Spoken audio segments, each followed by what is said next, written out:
Okay, guys. Well, as you probably read in the intro, I wanted to talk about how I believe the Street Glide is kind of the underdog of the 2024 models. Now, keep in mind, I know most of you don't know who I am. I mean, I just kind of started doing this, but I own a 2024 Street Glide and a 2024 Road Glide, both great motorcycles. I'm not here to debate between which is the best or anything like that. I really want to kind of go over my first 500 miles with the Street Glide. It's my second Street Glide. I had the previous generation Street Glide at 23. Loved it. Loved the looks of it. More of the classic style, batwing fairing. But I recently bought the 2024. Obviously, I wanted the 117 engine, and I believe between the two that I have, again, both great motorcycles. I'm not trying to start a debate. The Street Glide, if I had to have one, I'd keep the Street Glide, and I want to tell you why. First of all, they both have the 117 motor, the Milwaukee 8 117. It's a wonderful motor. It's a wonderful engine, rather. And more than anything, I with both engines on both bikes, I mean, you're gonna get the same response. The biggest difference for me was this. I felt zippier on the Street Glide. It's probably because of the design of the Street Glide, but it just feels zippier. What I mean by that is that throttle response is just a little bit different. It might be because you're carrying a little bit less weight. It might be just from the how the fairing fits. On the front, it's not fixed. It moves with the steering, but it just feels zippier with that 117. Does well on that bike. I definitely noticed a difference between the 114 and 117 on the Street Glides. But I think a lot of things that go unnoticed. I know the Road Glide is a more popular purchase right now. A lot of Street Glides did not sell. I think what people are overlooking is, obviously, the design is subjective.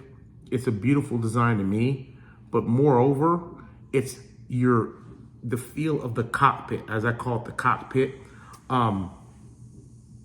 You feel locked in. I'm 5'10". My reach is 6'3", so I'm a not so tall guy, but I have this long reach. And so for me, I like where the handlebars are on the Street Glide. I like that they're kind of lower. I come from a sport bike background when I was younger, been riding since I was 14. But I love that feel where I'm locked in. I don't get head buffeting on the Street Glide. I know it's controversial to say, but I get less on the Street Glide than I do the Road Glide. I don't get it, but I do. I get less on the Street Glide than I do the Road Glide.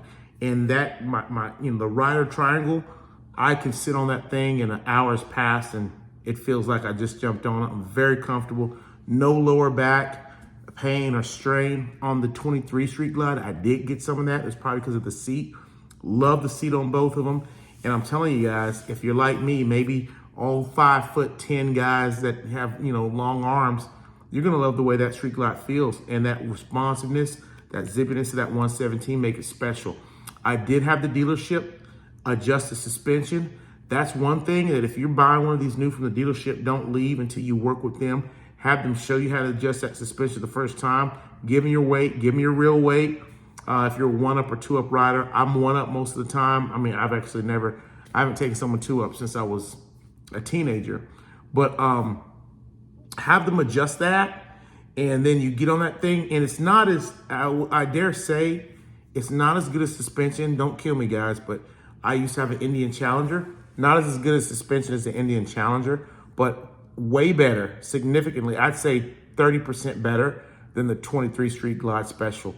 So again, the Street Glide has the perfect rider's triangle for me. The 117 is so responsive. I think it's the greatest look. And come on, guys, let's not ignore the blinkers on that thing. At first, I know what you thought. When you saw them, you're like, oh, that's cheesy. Just, they put them all the way towards the back. But tell me a more identifiable bike at night when you're running down the road. And it actually has a pretty aggressive look and style to it. Absolutely love it. And like I said, I get the least head buffeting on that vehicle. And the first 500 miles have just been a blast on it. I plan on taking trips next year to Wyoming. Obviously, I'm going to go through Denver that way. I want to spend 1 week, head up to Wyoming. Obviously, that's where I went to college, played my college ball there.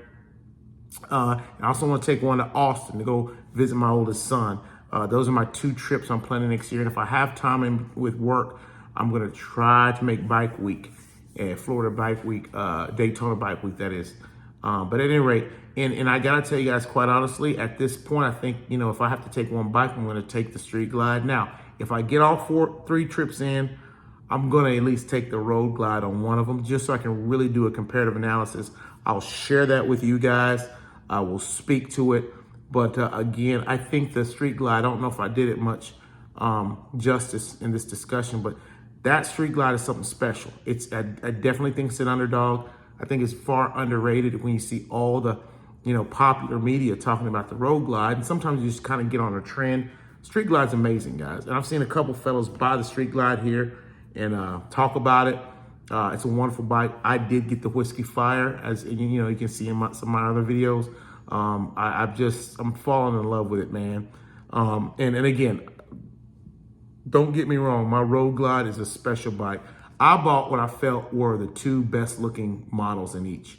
I love that the Alpine green with the chrome and the Road Glide, and the Whiskey Fire blacked out is just, that's just gangster, man. I love it.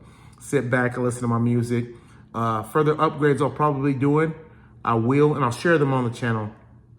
But I am going to get better. I'm going to upgrade the stereo system. I'm going to wait a little while to see what some third parties come up with. Because obviously, you buy them through Harley right now, the prices are through the roof. I'm going to upgrade the stereo on it because I like to listen to my stereo and have the world hear it. I just do. Helmet, yeah, it's great, but it feels more free when it's coming all about. I've thought about floorboards changing. I want to see some out there and take my time with that. I do like that little bounce, the cushion you have in the stock ones. So I don't want to go to a hard one, but I want to take some time to see if I can find some good floorboards. But many upgrades I'm going to do, but I don't want to take it too far from the original model look because I think that's what makes it unique to that year, make and model. So, yeah, man, just join me if you like on these videos. Again, I just want to do this because I love motorcycles. I love Harley Davidsons. I love lots of motorcycles, but Harley Davidsons are my favorite. And I want to share with you my experiences. And we can throw some ideas back and forth. I truly mean that. I want to, as many of you that have channels or whatnot, I want to see what you're doing with yours and what trips you're taking. And I hope you join me on that ride. But really look forward to sharing more information. And I hope some of this made sense. I will do some more review on the Road Glide. My Road Glide, I have 2,400 miles on it right now. I believe 23, 24. I've ridden that one more. I bought that a couple months earlier. But again, guys, both great bikes, but I'm starting to fall for the Street Glide. I think it's greatly underrated in its performance and its just general feel on the road.